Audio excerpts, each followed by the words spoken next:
بسم اللہ الرحمن الرحیم نحمدہ ونصلی علی رسولہ الکریم اما بعد۔ احباب گرامی، ہمارا یہ المختصر القدوری کا آج 12واں سبق ہے اور یہ کتاب مکتبۃ البشریٰ کی ہے اور صفحہ نمبر 134 ہے۔ باب صلاۃ الاستسقاء، یہ باب ہے استسقاء کی نماز کے بیان میں۔ استسقاء کہتے ہیں پانی کو طلب کرنا، یعنی پانی کو طلب کرنے کے لیے نماز پڑھنا جب بارش کی قلت ہو، پانی کی قلت ہو، کئی عرصے سے بارش نہ ہوئی ہو، تو مسلمانوں کے لیے اللہ سے بارش مانگنے کا ایک طریقہ ہے اور وہ طریقہ صلاۃ استسقاء ہے۔ اس باب میں اسی طریقے کو بیان کر رہے ہیں اور اسی کے مسائل کو بیان کر رہے ہیں۔ قال ابو حنیفہ رحمہ اللہ تعالی لیس فی الاستسقاء صلاۃ مسنونۃ بالجماعۃ، امام ابو حنیفہ علیہ رحمہ فرماتے ہیں نہیں ہے استسقاء میں نماز مسنون جماعت کے ساتھ، یعنی نماز استسقاء کے اندر جماعت کے ساتھ نماز پڑھنا سنت نہیں ہے، یہ امام ابو حنیفہ علیہ رحمہ فرماتے ہیں۔ فَإِن صَلَّى النَّاسُ وَحْدَانًا، پس اگر اکیلے نماز پڑھیں تو جائز، امام صاحب فرماتے ہیں کہ یہ جائز ہے، جماعت کے ساتھ امام صاحب فرماتے سنت نہیں ہے۔ وَإِنَّمَا الْإِسْتِسْقَاءُ الدُّعَاءُ وَالْإِسْتِغْفَارُ، کیونکہ امام صاحب کی دلیل یہ ہے کہ استسقاء جو ہے یہ دعا اور استغفار ہے، یعنی دعا کرنا اور استغفار کرنا ہے۔ وقال ابو یوسف و محمد رحمہم اللہ تعالی، امام ابو یوسف اور امام محمد فرماتے ہیں کہ یصلی الامام رکعتین، کہ نماز پڑھائے امام 2 رکعتیں، جہر کرے اس میں قرات کے ساتھ اور پھر خطبہ کہے۔ امام ابو یوسف علیہ رحمہ اور امام محمد علیہ رحمہ فرماتے ہیں کہ امام جہر کرے نماز کے اندر، یعنی 2 رکعت جماعت کے ساتھ پڑھائے اور بلند آواز سے قرات کہے اور پھر اس کے بعد خطبہ دے۔ اس میں فرمایا کہ امام ابو یوسف فرماتے ہیں کہ 1 خطبہ دے اور امام محمد علی رحمہ فرماتے ہیں کہ 2 خطبے دے۔ یہ خطبہ دینا، اور فرمائے کہ بھئی خطبہ بھی زمین پر کھڑے ہو کر دے، ممبر پر کھڑے ہو کر خطبہ نہ دے۔ اس کے بعد فرمائے کہ وَيَسْتَقْبِلُ الْقِبْلَةَ بِالدُّعَاءِ، اور قبلے کی طرف منہ کرے دعا کے وقت، پھر جب دعا مانگے تو قبلے کی طرف منہ کر لے اور دعا مانگے۔ اور یقلب الامام رداءہ، اور تبدیل کرے امام اپنی چادر کو۔ اپنی چادر کو تبدیل کرنا یہ ایک نیک فعال ہے، یعنی اپنی چادر کے اوپر والے حصے کو نیچے اور نیچے والے حصے کو اوپر۔ اس کا مقصد یہ ہے کہ اے اللہ، جیسے میں نے اس چادر کو تبدیل کیا ہے ایسے ہی ہم اپنی زندگی کو گناہوں سے نیکیوں کی طرف تبدیل کرتے ہیں، تو ہماری حالت پر رحم فرما۔ اور پھر فرمائے کہ نہ تبدیل کرے قوم اپنی چادروں کو۔ اور اس نماز استسقاء کے اندر ولا يحضر اہل الذمۃ للاستسقاء، اہل ذمی لوگ، کافر لوگ نماز استسقاء میں حاضر نہ ہوں۔ ذمی کافر لوگ نماز استسقاء کے اندر حاضر نہ ہوں، اس کی کیا وجہ ہے؟ اس لیے کہ بے شک یہاں لوگ جو نکلے ہیں وہ دعا کے لیے نکلے ہیں،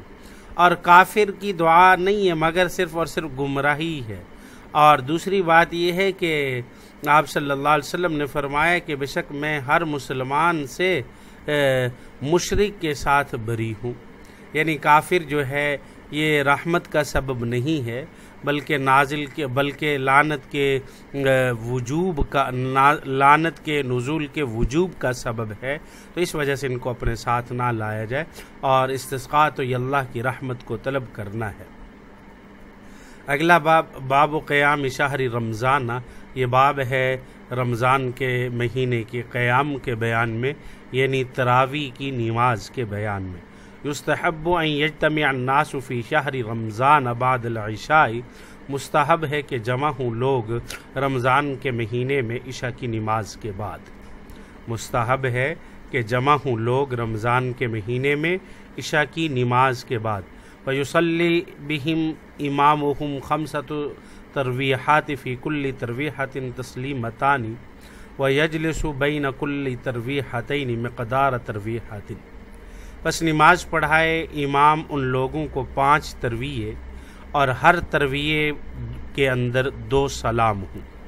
اور بیٹھے ہر 2 ترویوں کے اندر 1 ترویہ کی مقدار۔ 5 ترویہ یعنی اور ہر 2 ترویے کے درمیان 2 سلام، یعنی 1 ترویہ 4 رکعتوں کا ہوگا، اور 5 کو 4 سے ضرب دیں تو یہ 20 رکعتیں بنتی ہیں۔ تو تراویح کی جو ہے نماز وہ 20 رکعتیں فرض کی، 20 رکعتیں سنت ہے۔ دیکھیں تراویح کی نماز جناب رسول اللہ صلی اللہ علیہ وسلم نے مستقل آپ نے اس کو جماعت کے ساتھ نہیں پڑھا، بلکہ 1 2 دن 3 دن تک آپ نے جماعت کے ساتھ اس کو پڑھا، اور پھر اس خوف سے آپ صلی اللہ علیہ وسلم نے اس کو ترک کر دیا کہ کہیں یہ میری امت پر فرض نہ ہو جائے، کہیں میری امت پر یہ فرض نہ ہو جائے، اور جب پھر فرض ہو جائے گی تو پھر میری امت کے لیے مشکل بن جائے گی۔ تو اس وجہ سے آپ صلی اللہ علیہ وسلم پھر اکٹھے نہیں ہوئے، لیکن جب حضرت عمر رضی اللہ تعالی عنہ کا دور آیا تو حضرت عمر رضی اللہ تعالی عنہ نے لوگوں کو اکٹھا کیا اور حکم دیا جمع ہونے کا، اور اس پر کسی ایک نے بھی نکیر نہیں فرمائی۔ دیکھیں حضرت علی بن ابی طالب رضی اللہ تعالیٰ عنہ سے روایت ہے کہ انہوں نے حکم دیا ایک آدمی کو 5 ترویہ نماز پڑھنے کا، یعنی 20 رکعت نماز پڑھنے کی۔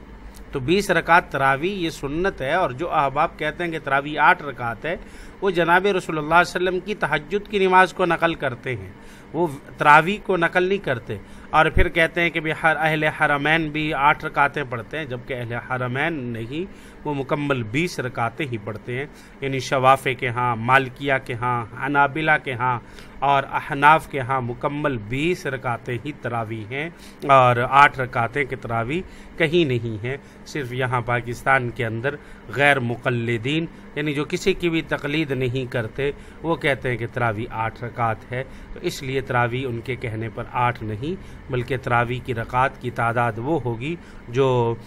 حضرات فقہا اور حضرات صحابہ کرام رضوان اللہ علیہم اجمعین نے بیان فرمائی ہے، کیونکہ صحابہ کے بارے میں آپ صلی اللہ علیہ وسلم کا قول ہے، آپ نے فرمایا کہ علیکم بسنتی و سنت الخلفاء الراشدین، تمہارے اوپر میری سنت اور میرے خلفاء راشدین کی سنت لازم ہے، کیونکہ حضرت صاحب بن یزید کہتے کہ کننا نقوم فی زمین عمر رضی اللہ تعالیٰ عنہ ب20 رکعات والوتر، فرماتے کہ ہم حضور کے زمانہ، ہم حضرت عمر کے زمانہ میں 20 رکعت تراویح پڑھا کرتے تھے، اور آپ نے فرمایا فاقتدوا بالذی من بعد ابی بکر و عمر، یہ الفاظ بھی ہے، اور اسی طرح کیسے ایک دوسرے الفاظ بھی ہیں کہ اصحابی کالنجوم بایہم اقتدیتم اہتدیتم، تو میرے صحابہ جو ہیں وہ 4 ستاروں کی مانند ہیں، ان میں سے جس کی بھی آپ اقتداء کریں گے آپ ہدایت پا جائیں گے۔ تو اس لیے حضرات صحابہ کرام رضوان اللہ علیہم اجمعین کا جو اجماع ہے وہ 20 رکعت تراویح پڑھنے پر ہے۔ جی اب اس کے اور پھر فرمائے کہ ثم یوتر بہم، اور وطر پڑھے، اور نہ نماز پڑھے وطر کی جماعت کے ساتھ رمضان کے مہینے کے علاوہ، یعنی صرف رمضان کے مہینے میں وطر کی جماعت ہے، اور رمضان کے مہینے کے بعد جو ہے یہ وطر کی جماعت نہیں ہے۔ وطر کا وقت عشاء کے بعد ہے، آخر لیل تک ہے، جیسے عشاء کا وقت ہے، عشاء کی نماز کے بعد آخر لائل تک، فجر کے وقت سے پہلے یہ وطر کی نماز ہے، کیونکہ تراویح کی نماز بھی عشاء کی نماز کے بعد ہے۔ اور اگلا باب صلاۃ الخوف، باب صلاۃ الخوف، یہ باب ہے خوف کی نماز کے بیان میں۔ باب صلاۃ الخوف فرمائے کہ اذا اشتد الخوف جعل الامام الناس طائفتین، کہ جب زیادہ ہو جائے خوف تو کر دے امام لوگوں کے 2 طائفے۔ یہ صلاۃ و خوف جب انسان میدان جنگ کے اندر ہو اور اس کو یہ خوف ہو کہ بھئی اگر ہم نماز میں مشغول ہو جائیں تو دشمن اس کا فائدہ اٹھا کر ہم پر حملہ کر دے گا، تو اب اس کو نماز بھی نہیں چھوڑنی چاہیے اور دشمن کو یہ موقع بھی نہیں دینا چاہیے۔ تو اس کا طریقہ شریعت نے بیان کیا کہ بھئی ایک طائفہ، یعنی اس اپنے لشکر کے 2 گروہ بنا لیے جائیں، ایک گروہ دشمن کے مقابلے میں رہے اور ایک نماز پڑھے، پھر پہلا دشمن کے مقابلے میں آ جائے، دوسرا فریق نماز پڑھے۔ اسی کی تفصیل کو ذرا بیان کر رہے ہیں، آسان لفظوں میں ہے، ذرا دیکھیے۔ جب زیادہ ہو جائے خوف تو کر دے امام لوگوں کے طائفتین دو گروہ، طائفتن الی وجہ العدو، ایک گروہ دشمن کے سامنے ہو جائے، و طائفتن خلفہ، اور ایک گروہ کو امام اپنے پیچھے کر لے، ویصلی بہذہ الطائفۃ رکعۃ وسجدتین، نماز پڑھائے امام اپنے پیچھے والے طائفہ کو ایک رکعت اور دو سجدے، فاذا رفع رأسہ من السجدۃ الثانیۃ، اور جب سر اٹھائے امام دوسرے سجدے سے تو چلا جائے یہ طائفہ الی وجہ العدو، دشمن کے مقابلے میں، دشمن کے سامنے کھڑا ہو جائے، وجاءت تلکۃ الطائفہ، وہ دشمن کے سامنے والا طائفہ آ جائے، فیصلی بہ الامام رکعۃ وسجدتین، نماز پڑھائے امام ان کو ایک رکعت اور دو سجدے، وتشہد، اور امام تشہد پڑھے، وسلم، اور سلام پھیر دے، ولم یسلموا، اور لوگ پیچھے جو ہیں وہ سلام نہ پھیریں کیونکہ انہوں نے ابھی تک ایک رکعت پڑھی ہے، وذهبوا الى وجه العدو، اور یہ چلے جائیں دشمن کے سامنے، وجاءت الطائفۃ الاولی، اور پھر پہلا طائفہ آ جائے، وصلوا وحدانا رکعتین رکعۃ وسجدتین بغیر قراءۃ، اب پہلا طائفہ آ جائے اور وہ نماز پڑھیں اکیلے، رکعتن ایک رکعت، وسجدتین، اور دو سجدے بغیر قراءت کے، اور تشہد پڑھیں اور سلام پھیر دیں، ومضوا الى وجہ العدو، اور یہ چلے جائیں دشمن کے مقابلے میں، وجاءت الطائفۃ الاخری، اور پھر آ جائے دوسرا طائفہ، وصلوا رکعۃ وسجدتین، اور نماز پڑھے ایک رکعت اور دو سجدے، بقراءۃ، ایک قرات کے ساتھ، اور تشہد پڑھیں اور سلام پھیر دیں، فإن كان مقیما صلی بالطائفۃ الاولی، اور اگر یہ مقیم ہیں، یعنی امام اور یہ لشکر یہ مقیم ہے، اپنے شہر میں ہیں اور ان کا کسی نے محاصرہ کیا ہوا ہے، تو پھر پہلے طائفہ کو امام دو رکعتیں پڑھائے اور دوسرے طائفہ کو وبالثانیۃ رکعتین، اور دوسرے طائفہ کو بھی دو رکعتیں پڑھائے، ویصلی بالطائفۃ الاولی رکعتین من المغرب وبالثانیۃ رکعتین، نماز پڑھائے امام پہلے طائفہ کو مغرب کی دو رکعتیں اور دوسرے طائفہ کو ایک رکعت، یعنی اگر مغرب کی نماز پڑھ رہے ہیں 3 رکعتیں مغرب کی ہیں تو پہلے طائفہ کو 2 رکعتیں، دوسرے کو ایک، پہلا طائفہ جب واپس آئے گا تو اپنی پیچھے 1 رکعت پڑھے گا، اور دوسرا طائفہ جب واپس آئے گا تو وہ اپنی پیچھے 2 رکعتیں پڑھے گا، ولا یقاتلون فی حال الصلاۃ، اب یہ جب دشمن کے مقابلے میں چلا جائے تو وہاں قتال نہ کرے کیونکہ یہ حالت نماز میں، نہ قتال کریں حالت نماز میں، وَإِن فَعَلُوا ذَلِكَ، اور اگر یہ حالت نماز کے اندر وہاں قتال کریں گے تو باطلت صلاتہم، ان کی نماز باطل ہو جائے گی، ان کو صرف وہاں جا کر کھڑا ہو جانا چاہیے، عمل کثیر بھی نہیں کرنا چاہیے، یعنی ایسا عمل جو لیس من اعمال الصلاۃ، نماز کے اعمال میں سے نہیں ہے، وہ عمل نہیں کرنا چاہیے، بلکہ وہاں خاموشی سے بالکل آرام سے جیسے نماز کی حالت ہوتی ہے سیدھا کھڑا ہو جائے تاکہ نماز کے منافی کوئی کام نہ ہو جائے۔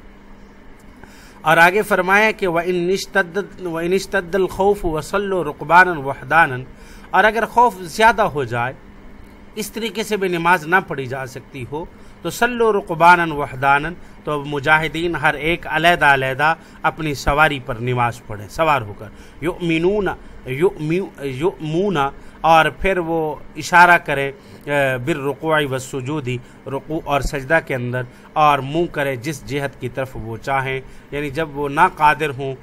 قبلے کی طرف منہ کرنے پر، قبلے کی طرف منہ کرنے پر قادر نہیں ہے تو پھر جس جہت کی طرف وہ چاہیں منہ کرنا چاہیں تو وہ نماز منہ کر کے نماز